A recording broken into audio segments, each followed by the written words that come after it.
So my general approach is to go into language if there's some lack of clarity with the concept.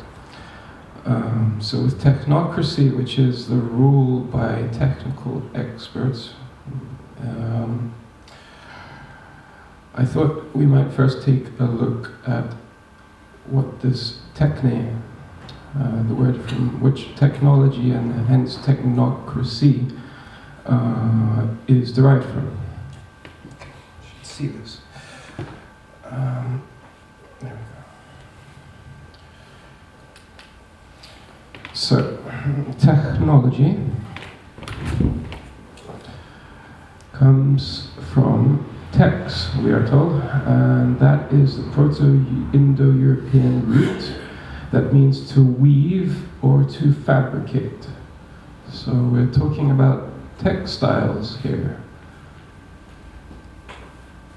The fabric of our material reality. And then there's also another connotation to shape something with an axe, and this is something like wattle and daub, the woven hazel fences that were then used in the construction of houses in medieval times in Britain, for example. So again, weaving, but in a slightly different context. It forms all or part of architect. There's also tekton, which is the Greek.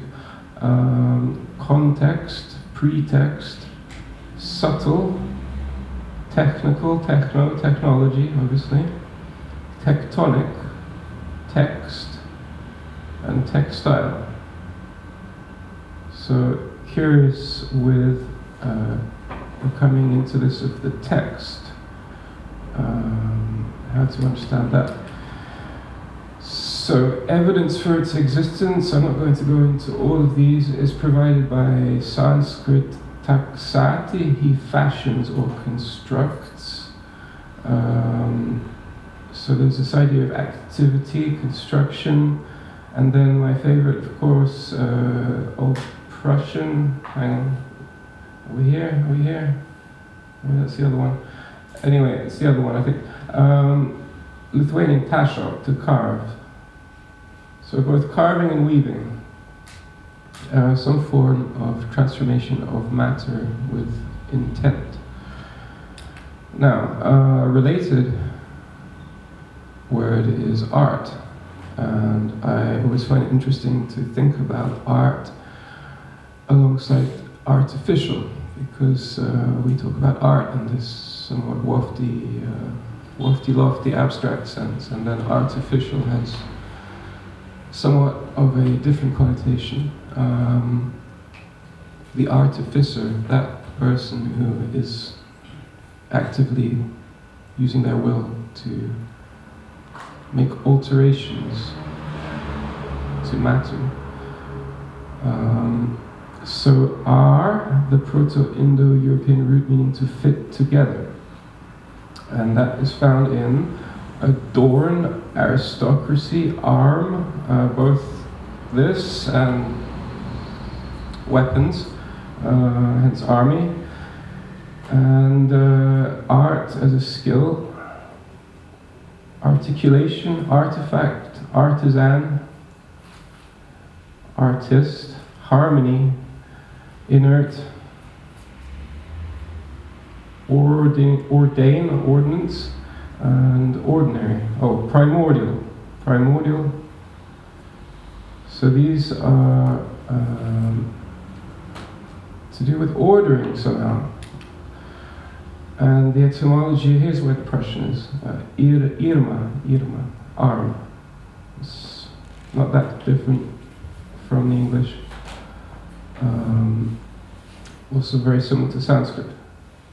But in this case, the connotation is actually with the part of the body that is doing the action. So, in terms of technology, I thought first to speak a little about what makes humans distinct from other creatures. although actually in a lot of mythologies, I read an overview of the mythology of the origin of fire by James Fraser, the author of The Golden Bough. It was the only real comprehensive text I could find. And often humans receive fire or steal it, quite often, from animals or some kind of entities that are identified with animals.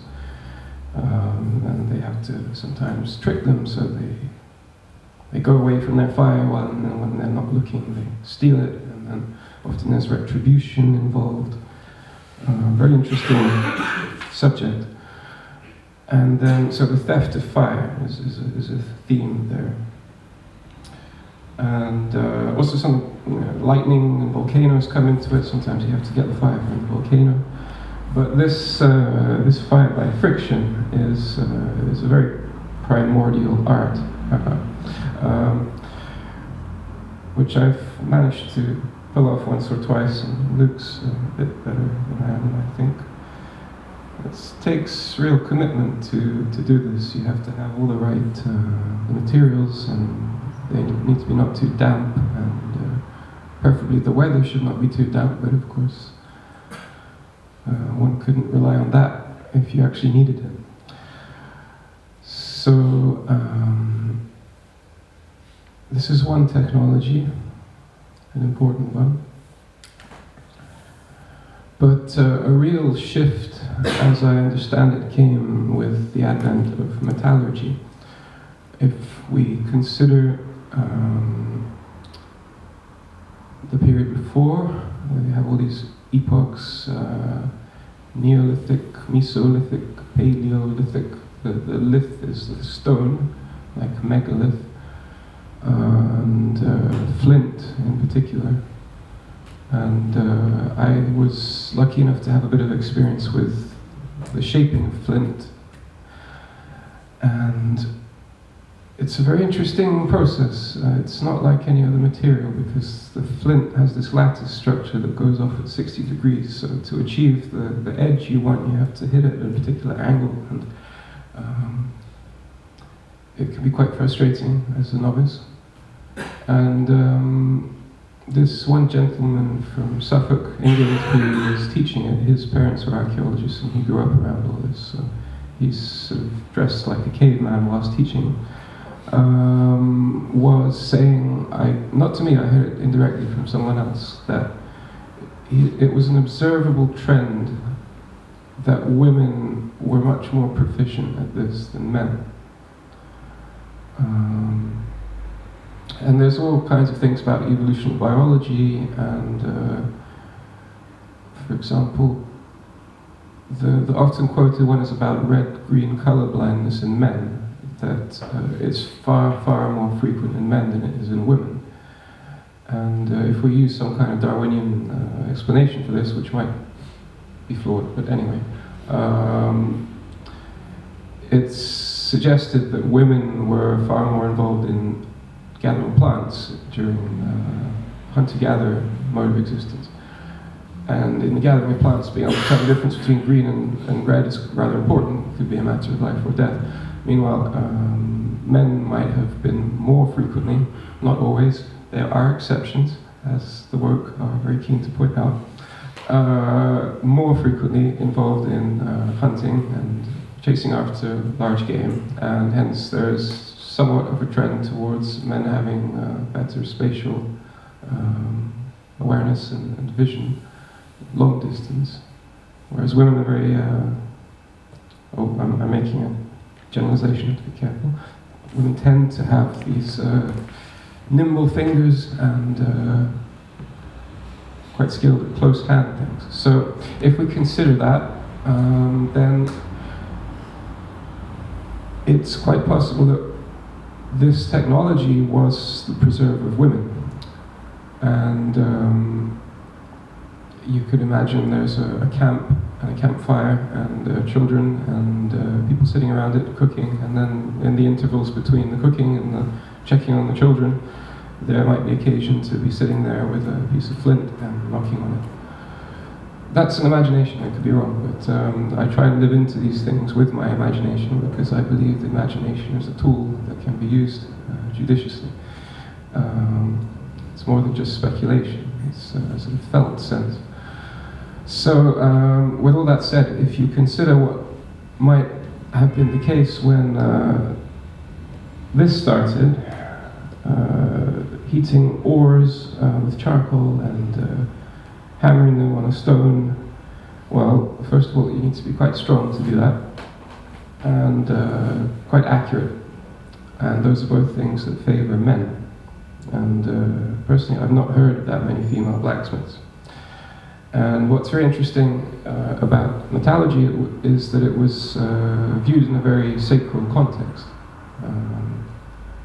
Well, I suppose we could come at it from the other end, from a modern viewpoint, and there's the so-called axiom, any sufficiently advanced technology is indistinguishable from magic. So actually the functions of the shaman and the smith often converged in one person. And so this person and his circle, because, I didn't mention, that there's also a tendency for these people to not be tied to their tribe. They started to function as some kind of proto-guilds, it said.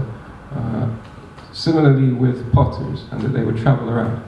So in this I see a very interesting social dynamic of a more individualistic mentality perhaps developing very gradually, or a tribe within a tribe, or an identity without of the tribe, outside of the tribe. And this person would have probably become quite close with influential people and learned a lot of gossip and information that others weren't able to. So the smith and the bard, the poet, that's another one, the weaver of words. This I see as a cultural revolution, a huge cultural revolution, and I've been exploring the symbolism, the sun wheel, the swastika. It seems to be very closely associated with the cult of the smith. The book to read on this is Mircea Eliade, The Forge and the Crucible. It's a wonderful text, so if you want to explore that. And yes, so then alchemy, the transformation of the metals, and the idea that the smith is actually just accelerating the process that takes place in nature, the perfection of metals, and the gold is the final untarnishable state of these metals. This was a common sensibility that the alchemists then built a great deal upon. And so what can be said about alchemy, proto-chemistry, or just charlatans high on vapors. There's a wide spectrum of views on alchemy, but I think increasingly it's been vindicated as a quite rigorous system.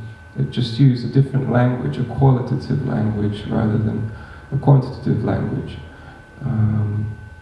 So it's difficult for moderns to wrap our heads around, because there were very particular things that the alchemist was looking for, little changes in the color of flame, for example. And that might be described in a poetic way, like a peacock's tail. So there's no looking at a meter and then just wait until the numbers show the right reading. It's a very different consciousness. And this question of the change in consciousness is quite central to my talk, because human beings taking a real interest in the material realm may not be such an old thing. And what we see now in terms of scientific materialism is in large part a development out of the birth of the scientific method. And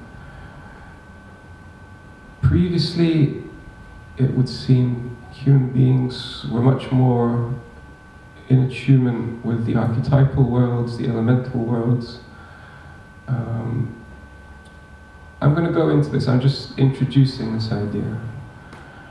But it may be that the beginning of the Renaissance period was a significant shift in humans' relationship to matter.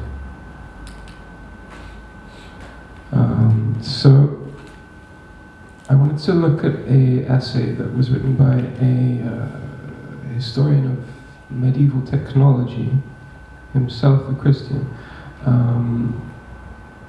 It was quite lambasted by Marxists, and was trying to understand how the specific attitude to technology that developed in the West came about through the influence of religion. And here we see Adam, the primordial man, being formed out of clay. Excuse me. Historians of spirituality have long been aware of a basic contrast of tonality between the two great segments of Christendom, which surely affected the development of their respective technologies. The Greeks believed that sin was intellectual blindness, and that salvation was found in illumination, orthodoxy, that is, clear thinking. The Latins, on the other hand, felt that sin was moral evil, and that salvation was to be found by disciplining the will to do good works. The Greek saint is normally a contemplative, the Western saint an activist. The implications of Christianity for the conquest of nature would emerge more easily in the Western atmosphere. The Greek East, a highly civilized realm of equal Christian devotion, seems to have produced no marked technological innovation after the late 7th century, when Greek fire was invented.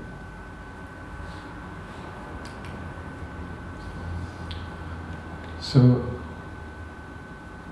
the philosophical distinction is made, on the one hand, between the Eastern and Western realms, and then the influence of technological innovation is raised.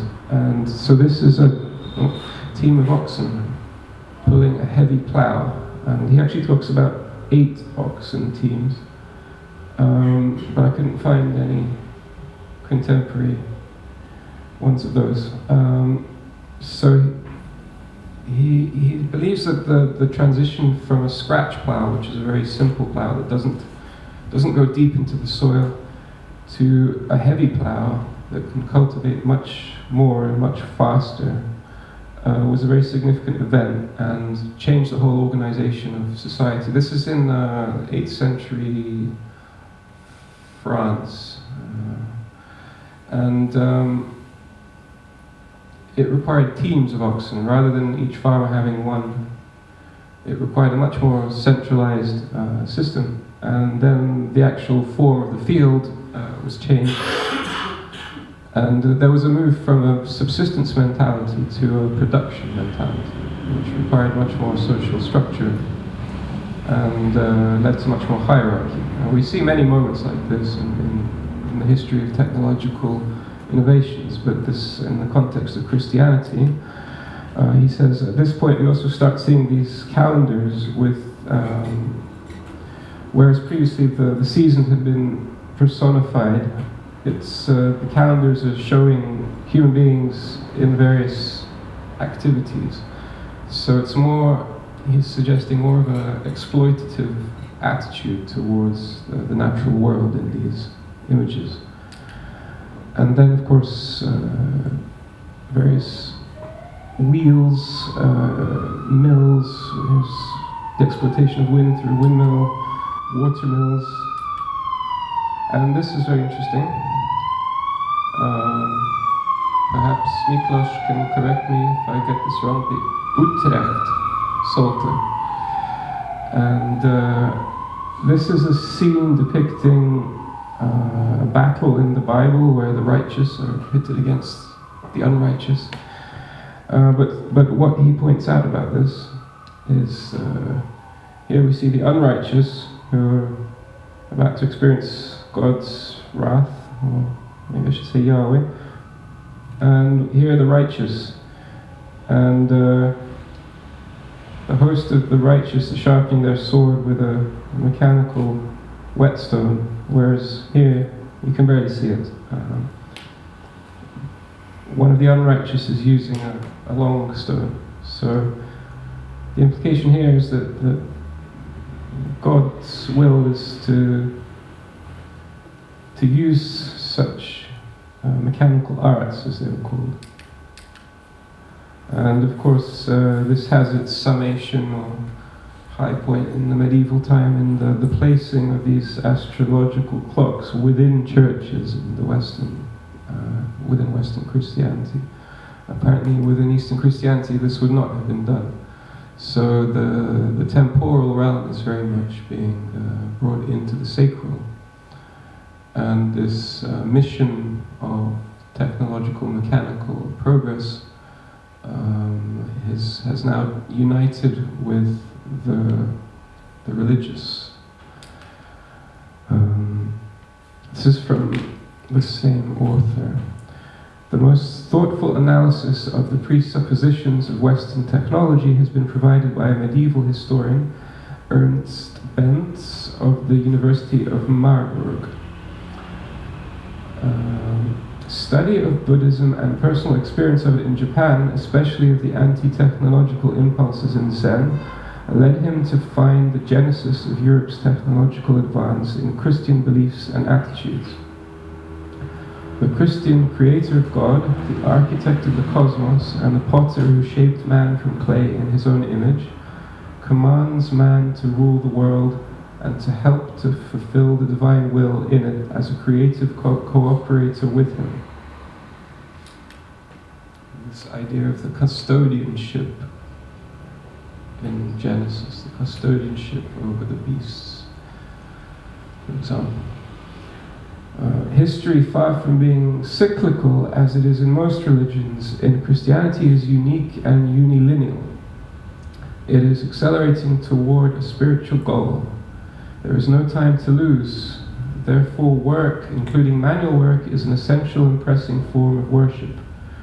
Moreover, matter was created for a spiritual purpose, and it is neither to be transcended nor despised. The dogmas of the incarnation and of the resurrection of the flesh vouch for this. The sense that intelligent craftsmanship is shown in the world's design, and that we participate in the divine by being ourselves good artisans. The conviction that we follow God's example when we use substance for righteous ends, that time must be saved because every moment is a unique psychic opportunity. These are the characteristics of the Judeo-Christian view of reality and of destiny. So it's an interesting development when you consider the rather world-denying Gnosticism that was an influence on early Christianity. And to me, at least on a good day, I'm more of a Gnostic on a bad day, but on a good day, I can see the value in this attitude to the material realm. However, it's easy to get a bit over-enthusiastic with this attitude. Right, now, the degree of organization of my notes will become apparent.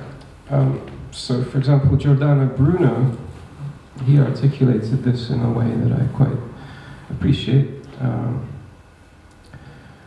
Providence has decreed that man should be occupied in action by the hands and in contemplation by the intellect, but in such a way that he may not contemplate without action or work without contemplation. So this points to some kind of balance. On the one hand, we could be in pure contemplation. On the other hand, we could be in pure intellect. And I think it's fairly clear which trajectory our society has taken in recent centuries.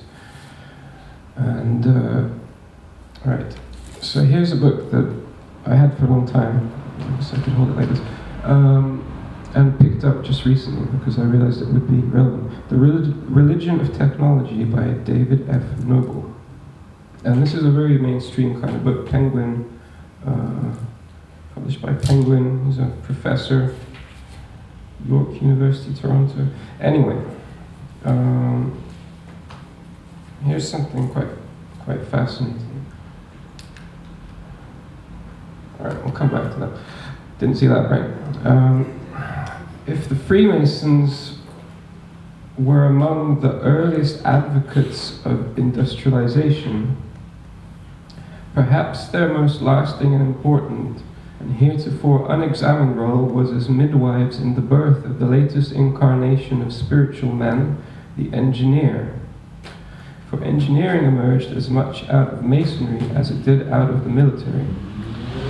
Indeed, the military itself was rife with masonry. As the founding fathers of both the engineering profession and engineering education, the Freemasons passed on the legacy of the religion of technology to modernity's new man. So it goes on to talk about civil engineering as opposed to military engineering. But for me this is quite fascinating, the connections. And so then we need to ask about Freemasonry.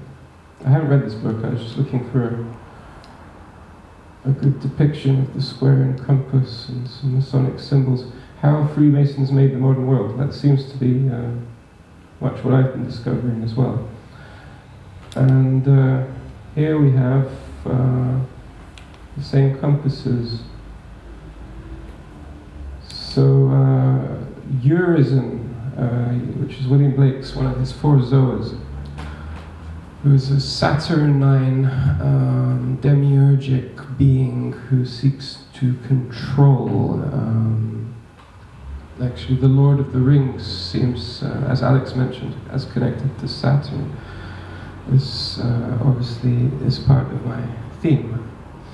So Blake was a visionary artist, and he was right on the pulse of this change in consciousness, and he was expressing it in his poetry, and mostly unrecognized during his life. And the Zoas represent different archetypes. And I feel Urizen, which is somewhat of a pun on your reason, he had a lot to say about the misuse of reason. And I'll just read.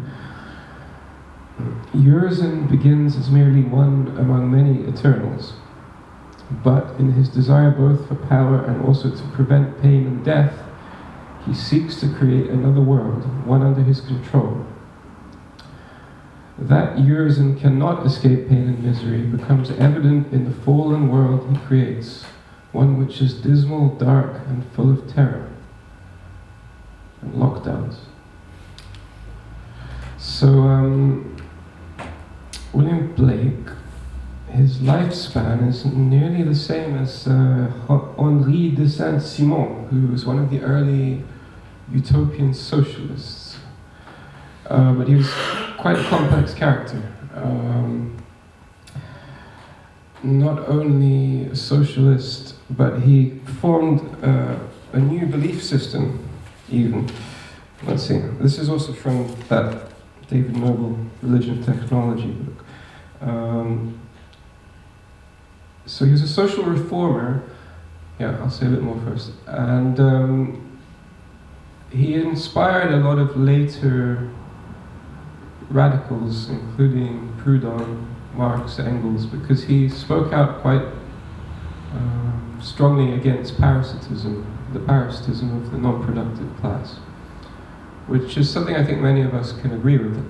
However, as is often the case, the diagnosis of the illness and then the proposed solution, they don't always have quite the same insight. So about Saint-Simon, as social reformers, Saint-Simon and his followers became evangelists for the engineer and apostles for the religion of industry, and ultimately forged a new religion, the new Christianity, on the basis of the Baconian vision of redemption from labor through science. So yeah, utopia. It's a common theme here.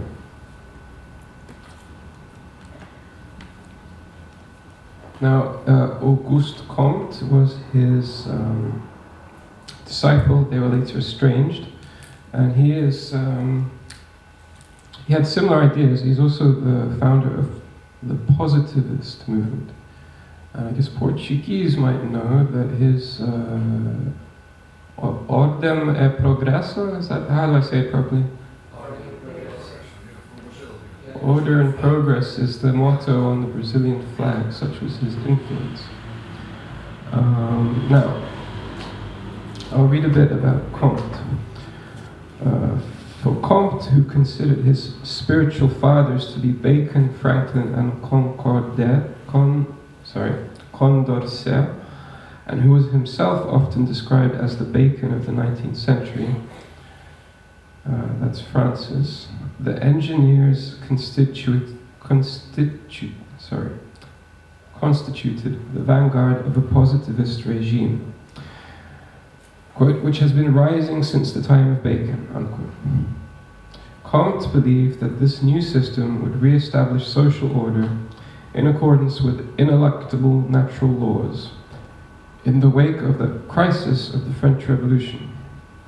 It is quite remarkable and testimony to the undiminished influence of the medieval ideological tradition that despite the vigorous iconoclasm and radical systemic critique of both theology and metaphysics, Comte reproduced almost in its entirety the millenarian mentality of the Middle Ages. So here's a quote. From Comte, we positivists are the true successors of the great men of the Middle Ages, Comte proclaimed. Like Joachim of Fiore, who had his own teleological system, the movement of history, he envisioned the movement of history deterministically as a succession of three inevitable stages: theological, metaphysical, and positivist. An understanding which came to him, as it had to Joachim, by way of revelation. Revelation, this is very curious. Comte, too, described himself as a prophet and, as Frank Manuel observed, noted on his manuscript the precise minute when the dynamics of the historical world were unfolded to him. So one might wonder which being or beings he was receiving his revelation from. Now, this is an image I seem to end up using often in any presentation I give. So what's the problem with positivism, which seeks to base everything on positive proofs? Well, I think Hermeticism is a useful lens to look through to get a perspective on that. So here's something from Peter Lambert Wilson. Hermeticism, like shamanism, cannot be defined exactly as a religion, nor exactly as a science. In a sense, both religion and science have betrayed us. And it is precisely in this sense that Hermeticism offers us something else, something different. Romantic science is also a spiritual path. So he's calling romantic science the outgrowth, the type of science that has grown out from Hermeticism. I'll explain more in a moment. Without this primary realization, science is nothing but fatality, and religion nothing but a kind of anti-science. So this is an image from the 16th century from a German Rosicrucian, Heinrich Kuhnrath, and it's a symbolic depiction of the balance between different aspects of, I suppose you could say, cultural life. And for the Rosicrucians, this balance was very important. So, if we're going historically, I suppose we could talk about the spirit, and this is an alchemical symbol for sulfur. I won't go into that now, but it's an upward triangle, so upward pointing triangle, and so is this. A man praying, so in communion with the spiritual world, or endeavoring to be. And then on the other hand, you have a laboratory here. You can't see it very well. There's various instruments. Here's beakers and so on. So inquiry into the material realm. And then in between them, a table with various instruments, both musical and crafts.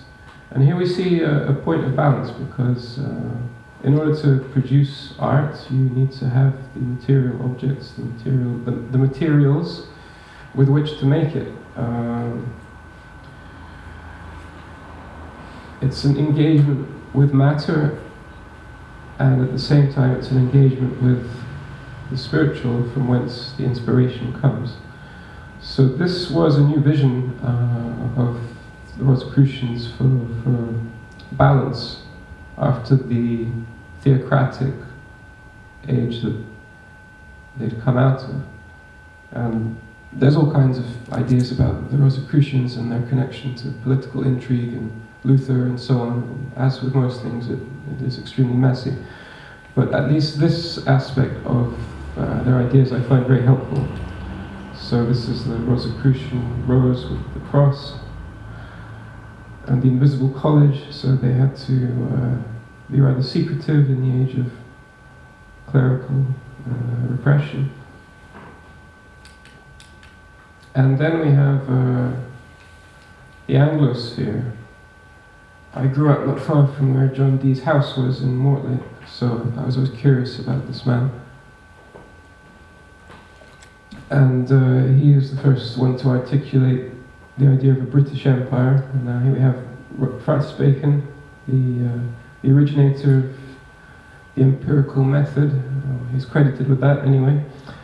And also the author of New Atlantis. So, you know, British Empire. Actually, Dee was making claims on America based on a legend of King Arthur having been there.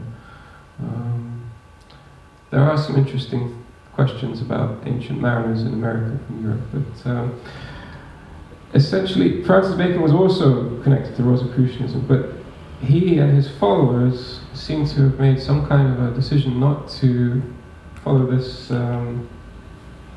this balance, but rather to focus much more strongly on the empirical sciences. And this I see as a seed that grew into all kinds of rather terrifying forms. So I made this schematic. In the Middle Ages we see alchemy, in the Renaissance Rosicrucian starts to develop, and we could also say that the scientific method developed out of Rosicrucianism partly, but you know, there's a whole Aristotelian tradition, especially in the Arabic world, and that was part of the alchemical mythos, although Platonism was as well in other ways. Anyway, out of Rosicrucianism, it seems to me there's two possible trajectories. There's a very kind of disembodied focus on the occult and only on the spiritual realms, and then a more embodied mediating function. So with Bacon, however, we have this trajectory that leads to scientific materialism. Now let's see if I can try and make that a bit more concrete.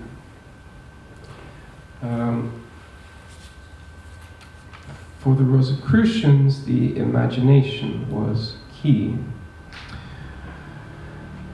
True imagination actually sees the subtle processes of nature and their angelic prototypes.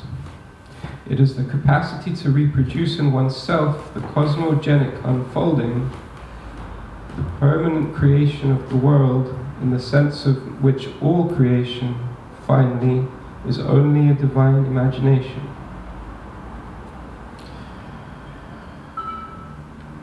And this is a far cry from positivism.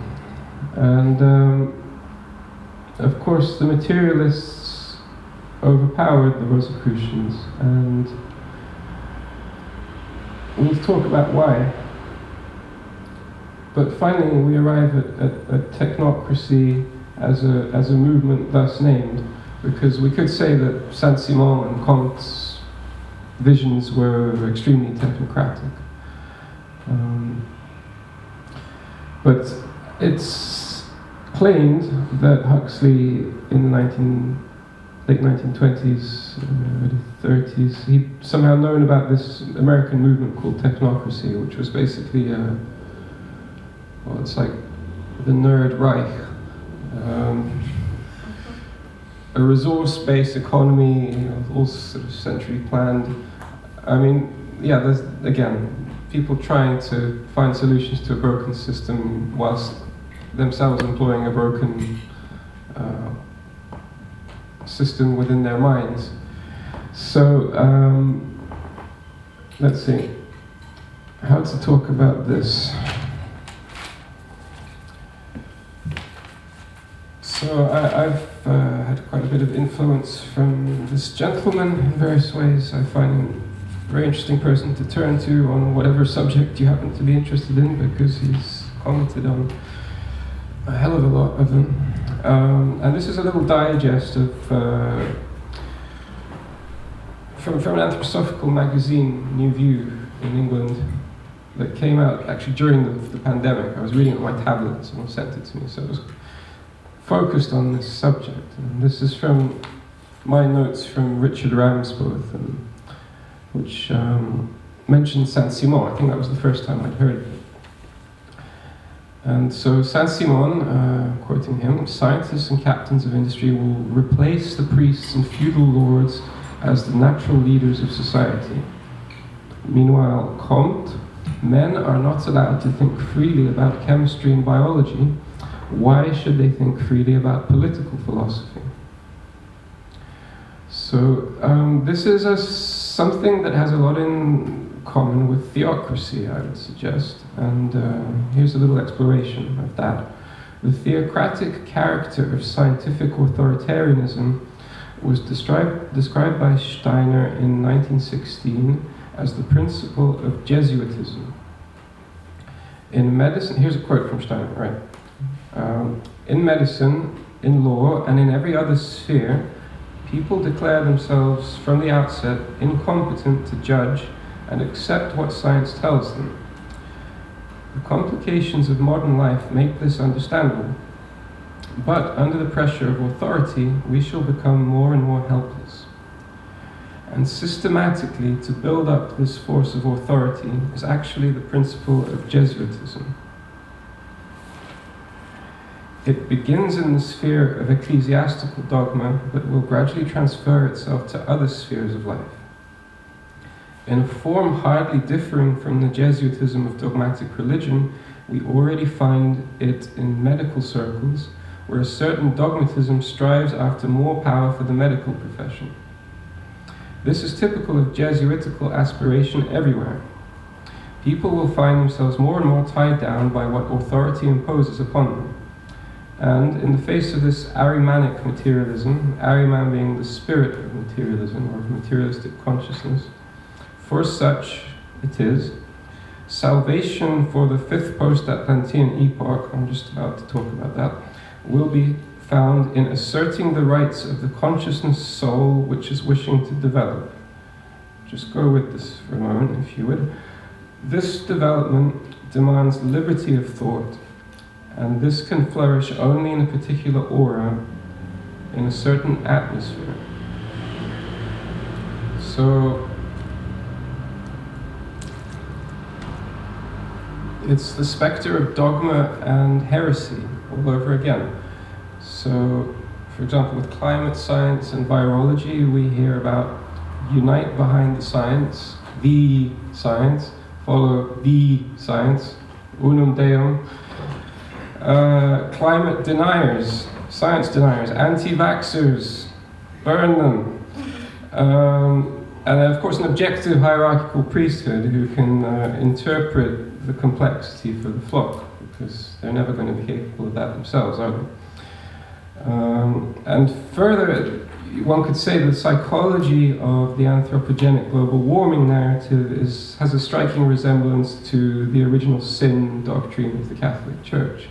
So by virtue of the fact that we expire carbon dioxide and have all kinds of needs to maintain our physical body, we are therefore sinners, because it's harmful to the common good to be doing these things. Fortunately, should we feel guilty about this, we can seek atonement through the lessening of our carbon emissions by buying carbon credits. For example, offset schemes. Now, of course, something which, given the current trajectories, one could easily imagine being incorporated into a mandatory quota system along the lines of the Chinese government's so-called social credit surveillance scheme. Now, this, alongside highly apocalyptic rhetoric, is having rather an effect on the impressionable young people of this world. And I think it's somehow seeking to harness the real anxieties that they have about the destruction of the social fabric to this crusade, this new Satan that is being constructed, scale by scale. So, let's see. Yeah, likewise, hence the instigating of so-called emergencies to justify and excuse authoritarian measures. But the overall narrative here, your existence is harmful to the common good, and you must therefore be coerced into employing technological means to mitigate this harm, as prescribed by the objective priesthood. And there's also, of course, the time-honored method of making threats to the livelihood of dissenters to instill obedience. We've seen much of that. Now, ultimately, this is a mass formation, as Matthias Desmet describes, people who are otherwise alienated and lonely and lacking meaning, begin to find meaning in this kind of narrative where there's a clear scapegoat to persecute. And it would seem that the so-called elites have a good sense of this dynamic. And so streamlining the narrative, because it gets very complicated. You know, you've got the Muslims over here, but then the Christians, you've got to have different enemies with different peoples. It's a nightmare. So what you could do, you know, is just think of one that's common for all humanity. You know, we all breathe carbon dioxide out of our mouths. That's a pretty good one, isn't it? Right. Now, what is remarkable and terrifying about this state of affairs is that it predicates itself on a wholly bad faith appraisal of the potential of human beings to freely determine their actions. No provision is made for the organic arising of initiative in addressing common problems. Everything must be sanctioned by the decrees of the caste of technocrats. Right, now there was a moment there about post-Atlantean epochs, and I'm going to have to talk about that too now. I just have to find the right page.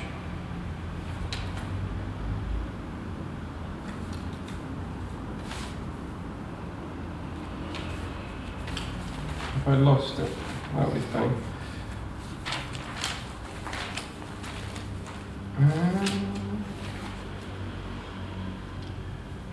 All right, well. Maybe look at it. It's very ticket. That's interesting.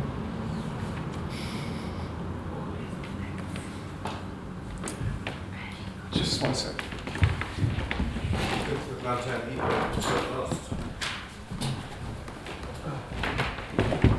All right, I'm going to have to do without it. So, astrology again, except this is a little bit different in that you see on the right these there's the astrological great year of 26,000 years, which is determined by the rising sign at the vernal equinox, and that's giving a character to this age as astrologers propose. However, according to Steiner, there's also a delay from the astrological. First of all, there's a big disagreement as to where this sign starts and where it ends, so that's one thing. But then there's a delay of some 1,200 years for the full effects of the age to begin manifesting themselves in human affairs. So now the thing to pay attention to here is this age, So I've already been talking about the Renaissance and the increased interest in matter among early scientists, alchemists, and so on. Now this is the Anglo-Germanic or Anglo-Saxon epoch, as has been variously described. Can I just ask briefly, is this about the precession of the equinox? Yes, it is. It is. It's those ages, but with a delay of 1,200 years, which is the time it takes for Venus to draw a big pentagram in the sky. And then when that's done, then apparently it's starting to be more obvious what, we start to actually feel those effects, because apparently it's not instantaneous. How did that page disappear? So here's some things about the English-speaking peoples who obviously beat the Germans. Maybe that's what the last 100 years of war were about, which Germanic people would have the upper hand. But the previous epoch, corresponding to the astrological age of Aries, was the Greco-Roman culture, and the emphasis is on intellectual thought and law, around which form concepts of politics and democracy. Before this was the ancient Egyptian epoch, which had a theocratic character.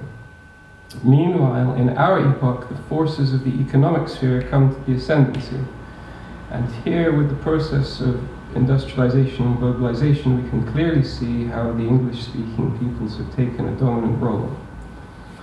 The following epoch is to be that of the Slavic peoples, wherein a new impulse for ethical community will be developed out of a refinement of the feeling faculty. This is all a paraphrasing of Steiner by Terry Boardman, because if you've ever tried to read Steiner, you might notice it's actually a pretty hard slog a lot of the time. And I've spent a long time making efforts, but it's also good to talk to people who've immersed themselves. That helps. And here's one person who has, and I respect. Now, he just mentioned the next epoch of Slavic culture, but now, meanwhile, the English-speaking elites seek to suppress this Slavic impulse in order to prolong their influence through the promotion of materialism and the use of propaganda, retarding the growth of individualism at the level of self-centeredness or selfishness. So we can see that, teenagers coming of age, there was a period of selfishness and self-centeredness. And this is an equivalent retarded development on the cultural level that Anglo-capitalism has achieved. And so Steiner also said the English-speaking peoples are the most suitable national element for transforming the whole world into a materialistic realm. This is due to their inclination to materialism that has become deeply rooted in their culture since the time of Francis Bacon, formulator of the scientific method and the inspiration for the Royal Society. So again a quote, "Secret societies know this and want to set their foot on the neck of their own people and strip them of all genuine spiritual endeavor." And another quote from a different place, "Just because karma has ordained that the consciousness soul should work in Britain particularly strongly, the secret brotherhoods have sought out elements in the British national character.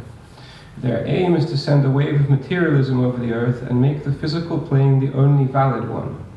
A spiritual world is only to be recognized in terms of what the physical has to offer." Now, let's see what we have next. So, the Anglos, right, okay. So Cecil Rhodes, the Colossus of Rhodes. So this is a caricature because he wanted to build the railway across all of Africa, and outside of Rhodes there was a Colossus, and he's called Rhodes, so that's what that's about. And Chatham House was the institution that came out of his efforts to further. He was basically an Anglo-supremacist, and there was a Society of the Elect that he founded to further the interests of the English-speaking peoples. He got his fortunes from diamonds. Obviously, Rhodesia is named after him, and he was apparently quite close with the Rothschilds. And so the Royal Institute of International Affairs is an influential think tank. The Chatham House rule is based on their protocol of not discussing anything that was discussed inside their doors, outside of their doors. And, right, so Carroll Quigley wrote a book about this, and this one was only published after he died. He was a pretty mainstream academic at a Jesuit university in and he wrote the history of this Anglo-American establishment, first in Tragedy and Hope, but then they suppressed that, and then after he died this was released. And basically it describes how this society commandeered the British government and manipulated all kinds of things. So it was Edward VII who the Rothschilds got into debt, and he was king at the time, and Edward Grey was a member of Alfred Milner's circle. And the basic idea that emerges is they saw the rising German industrialism as the major threat to British interests, and they wanted to nip it in the bud before it got too big. And so where Germany had traditionally been an ally, in a short space of time, the manipulations of this group had managed to turn them into an enemy and set them on collision course for war. So if you've never seen this documentary, I would strongly recommend watching it. It's by James Corbett on his Corbett Report website for free. It tells the whole story. And here is Lionel Curtis, who de facto founder of Chatham House. Anyway, he was another one of this group, as was Alfred Mackinder, by the way, London School of Economics. There's a Fabian Society connection there as well, the coefficients, where the Fabians and the Milner group were discussing possible schemes. Anyway, this chap's quite interesting. He was quite inspired by Augustine's City of God, actually. But here we go. There is nothing in the world which is so portable as ideas. They do not travel as quickly as bullets, but they have a greater power of penetration. Sounds like a great guy, doesn't he? So here's from that Carroll Quigley book, a couple of quotes where associates of Lionel Curtis, who you just saw, are discussing some ideas of his. So Lionel is right. You can't dam a world current. There is, I am convinced, purpose under such things. All we can do is try to turn the flood into the best channel. And then in another part of the letter, unity will in the end have to be got in some other way. Love, call it if you like by some other name, is the only thing that can make our post-war world go round. And it has, I believe, something to say here too. The future of our empire seems to me to depend on how far we are able to recognize this. So this is in the context of the obvious post-war. So the decline of the British Empire and the empire's new clothes, it's a big question. Carroll Quigley, for example, was suggesting that the Rhodes contingent actually succeeded in sort of inhabiting the body of America like a puppet in some ways.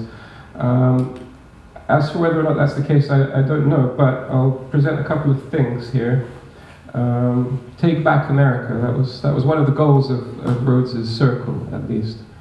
In place of the costly military occupation of the colonies of the British Empire, the Round Table group, which is the Rhodes and Milner group, argued for a more repressive tolerance, calling for the creation of a British Commonwealth of nations. Member nations were to be given the illusion of independence, enabling Britain to reduce the high costs of far-flung armies of occupation from India to Egypt, and now across Africa and the Middle East as well. The term informal empire is sometimes used to describe the shift. That's from William Engdahl, who's another very good author on these things. Plus, another one I'd recommend is Richard Grove of Tragedy and Hope.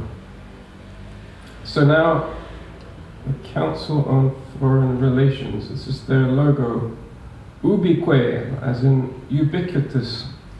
So Alex mentioned the post-war order that came out of Bretton Woods and all these conferences, World Bank, IMF, and so on. Well, there was also an American equivalent of Chatham House that was founded after the war, Council of Foreign Relations. And wall-to-wall Rhodes Milner people. Similarly, at the same time, the United Nations was formed. You had the League of Nations, and that didn't work. Maybe it was intentional that it didn't work. And hang on, the Declaration of Universal Human Rights was written by Jan Smuts, who I think was also connected to the Milner Group. And so I did some research into the United Nations because I've always found it quite interesting what kind of image they've managed to cultivate. And well, it's Rockefellers. We're going to talk a bit about the Rockefellers. But essentially, look it up. They were first considering locating it on their family estate, but then it was decided this is the headquarters. That it was too far from New York City, so instead John D. Rockefeller Jr. donated the land to the city. Oh, this was fun. They remain beyond the jurisdictional reach of the city and state as well as the federal government. However, in exchange for police and fire protection and other essential services, the UN has agreed to abide by most local, state and federal laws. It didn't detail which ones they hadn't agreed to. Also worth pointing out, this is the headquarters of the Council on Foreign Relations, which was donated by a widow of a Standard Oil man, and Standard Oil was the Rockefeller Oil Company. So the thing that Carol Quigley and also Richard Grove has gone into a great deal is the institutional capture that was performed by these non-profit foundations, of which the Rockefeller was one, and by no means the only one. Carnegie and Ford were both also quite important. But the conditional grant was their basic tactic, which is to offer a grant to an institution on the condition that their people would be allowed to sit on the board of the institution. And obviously that's a clear route for bribery of all kinds to occur, and that, it seems, is what's happened in science, medicine, education, and various other realms. There was a Reese committee to try and investigate this that I think was hushed up. And then another institution that came out of the Council on Foreign Relations and the Rockefeller lot was the Trilateral Commission. It's like the recycling symbol, isn't it? And the National Security Advisor Zbigniew Brzezinski, and yes, I can pronounce that. Between two ages, America's role in the Technotronic era. The Technotronic era involves the gradual appearance of a more controlled society. Such a society would be dominated by an elite, unrestrained by traditional values. You can just hear him kind of getting more in a frenzy here. Soon it will be possible to assert almost continuous surveillance over every citizen and maintain up-to-date, complete files containing even the most personal information about the citizen. These files will be subject to instantaneous retrieval by the authorities. 1970. Fast forward a bit. This is a document that the Rockefeller Foundation put out in 2010. Scenarios for the future of technology and international development. And lockstep, they're basically simulating various responses to a global pandemic, interestingly. And this is the lockstep option in which draconian state power is put in place to manage the pandemic. Along the Chinese model. Rockefellers had quite a lot to do with China as well. Anyway, but the main point is, it's for the common good. You know, we may think we're individuals, but that's all a decadent notion that rose out of a period of time that's, alas, had its day. And so we see the likes of BlackRock talking about net zero. And such an inspiring concept, net zero, isn't it? Environmental, social governance, social impact investing, human capital markets, digital identity, social credit scores. I mean, this is going to unleash the next wave of innovation and just human creativity. I can see it coming. And essentially, yeah, so the formation of a new justificatory narrative, a new piety for the technocratic power elite. So this is the Sustainable Development Goals which the UN promoted every opportunity, and like everything from the UN, it all sounds very fluffy and lovely, and who could possibly disagree? But, you know, it's the devil's in the detail. And how do they intend to bring these things about? Well, through complete centralization. And the Rockefeller family are famous proponents of world government. So I see it as a mask. Now, this is hopefully the seg into... Yes. Now, this will be a bit of a sprint. As I'm aware, you're probably all hungry by now. But I didn't mention, the Rhodes and his lot were centred at All Souls College in Oxford, and I find it very interesting that there was another formation at Oxford University, Magdalen College, around well, a literary circle is possibly one way to describe it. That would be not doing them justice. I mean, they're sometimes called the Oxford Christians, but what I find very interesting about this group, the Inklings, is that they were such a diverse bunch, and yet they had some things in common that brought them together, and they were prepared to have very earnest and full-bore intellectual debate with one another. So, Owen Barfield, C.S. Lewis, J.R.R. Tolkien, Charles Williams. There were more of them, but these are the main personalities. So Barfield was a philologist, novelist, philosopher, and anthroposophist, meaning someone who was inspired by Steiner. Lewis, literary scholar, poet, novelist, and in his later years, especially a lay theologian.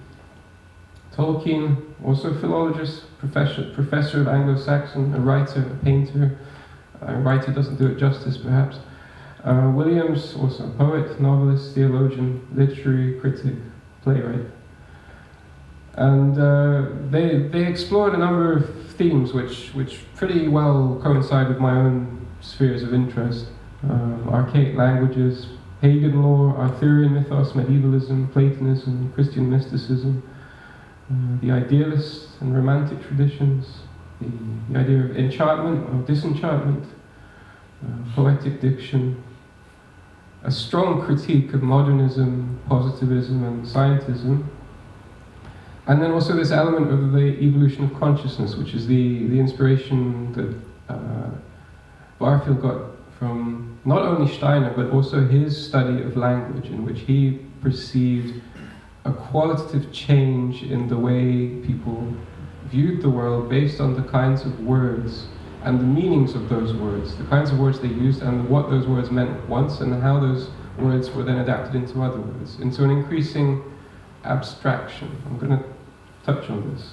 So for Tolkien, there was a concept of sub-creation, which means in an imaginative participation in divine creation. There's a few moments in the previous parts where I've touched on that. And for Barfield, it was participation.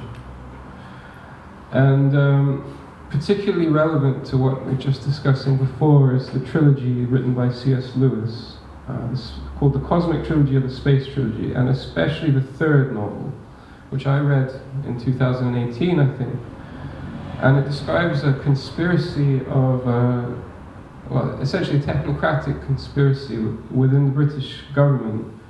It takes over the British government, called the National Institute for Coordinated Experiments. And it's presented, of course, as hyper-rationalist, but there's a very sinister, it's acting as a vehicle for sinister forces, and I strongly recommend you all to read this, if possible with the other ones, because there's a continuing narrative, but if not, it does work on its own.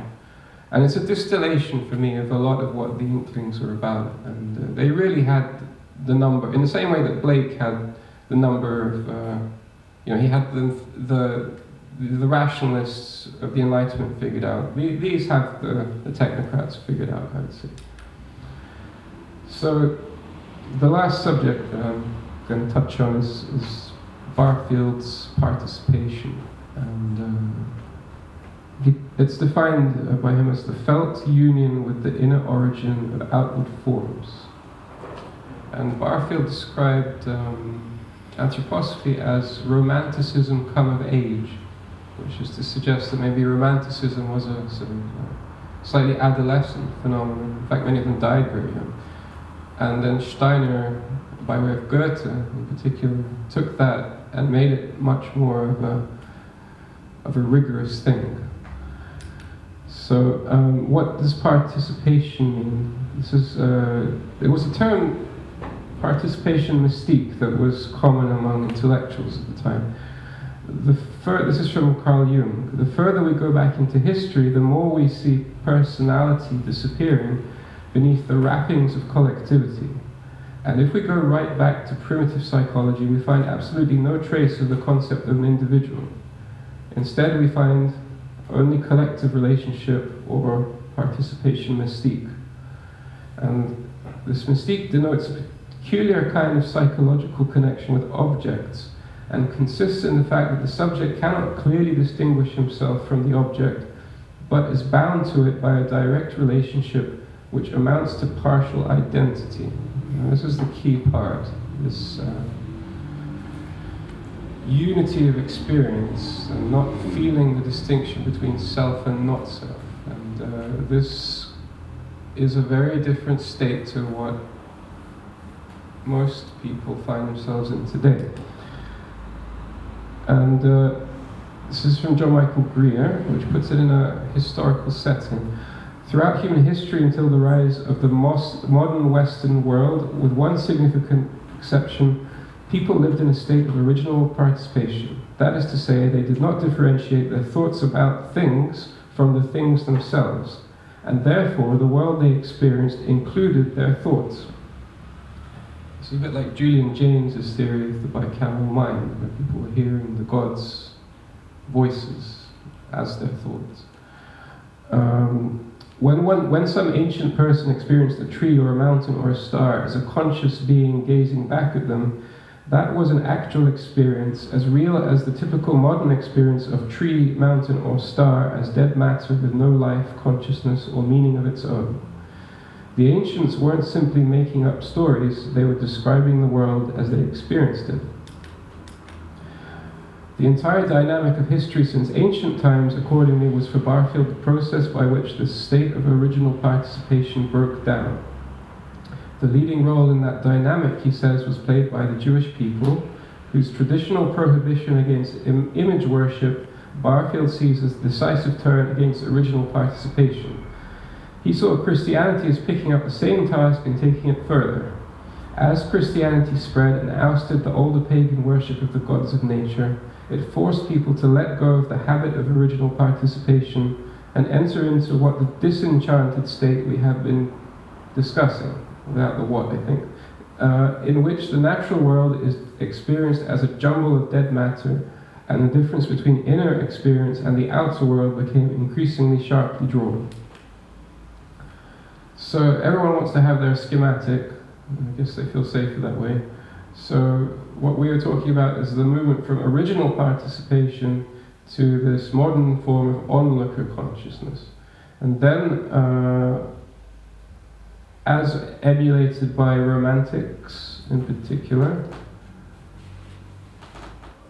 there's the potential of final participation.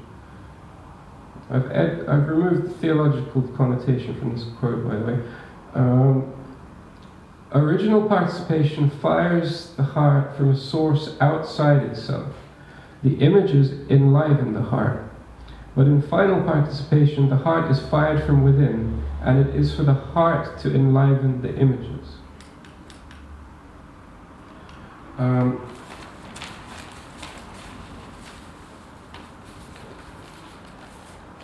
It's here.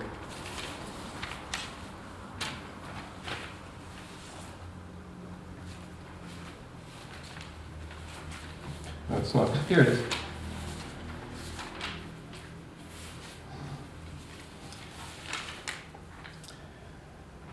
The stars spoke once to man.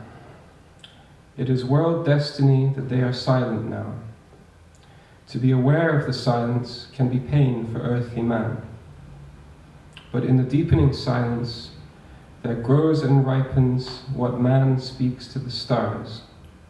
Awareness of this speaking can become strength for spirit man. So that was something from Steiner which really encapsulates that transition. But there's the pain, the pain in the interim, which a lot of us are still in. I'd say probably most of us. I don't know that I need to go over this. I think I've already said that. So just a couple more romantics to drive the point home. Novalis, another very important figure. He died very young, but he produced some amazing things in his short life.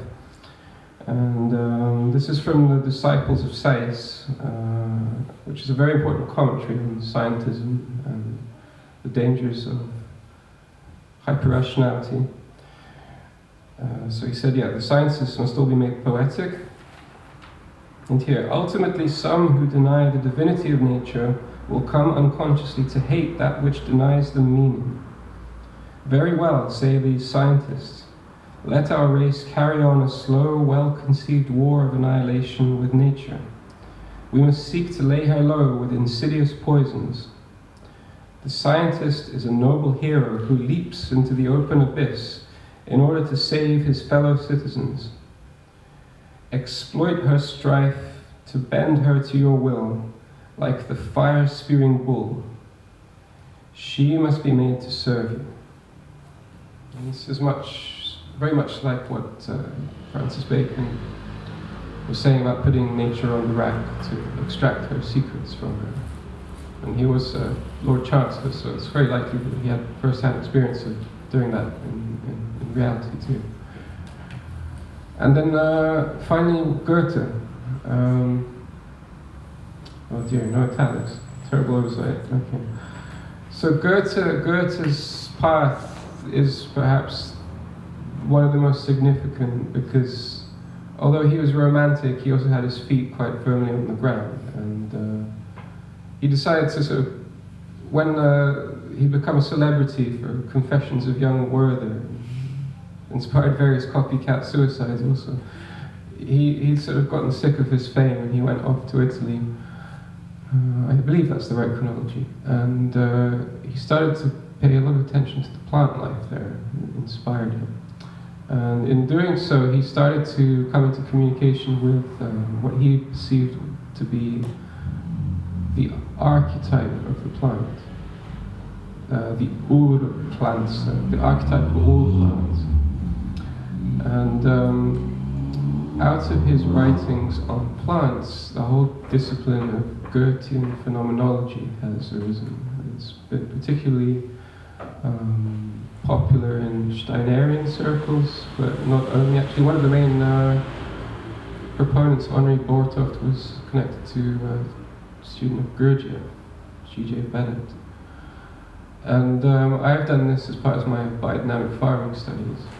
And it's a revelatory process. So for me, if I am to give you one indicator as to a way in which you can explore the differences between these modes of perception and start to come closer to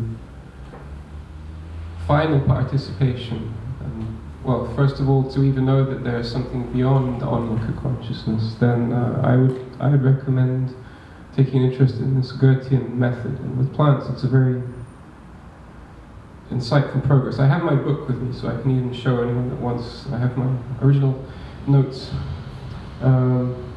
So, when contemplating nature, always attend to the one and to the all.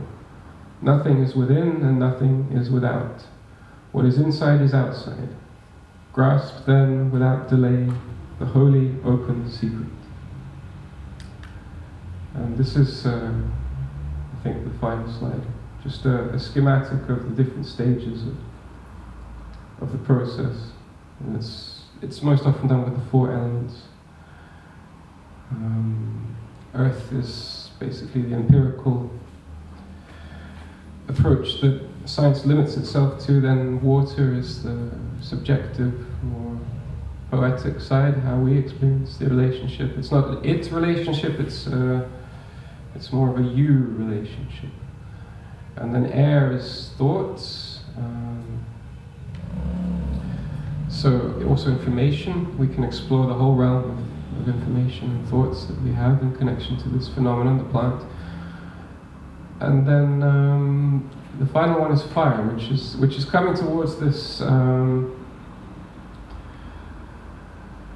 experiencing of the being, and being able to actually sense that being that exists behind the material manifestation. And this is through creative work. It's very open what the creative expression can be, but through some kind of creative expression we can try to meet that being. Right, I think that's it.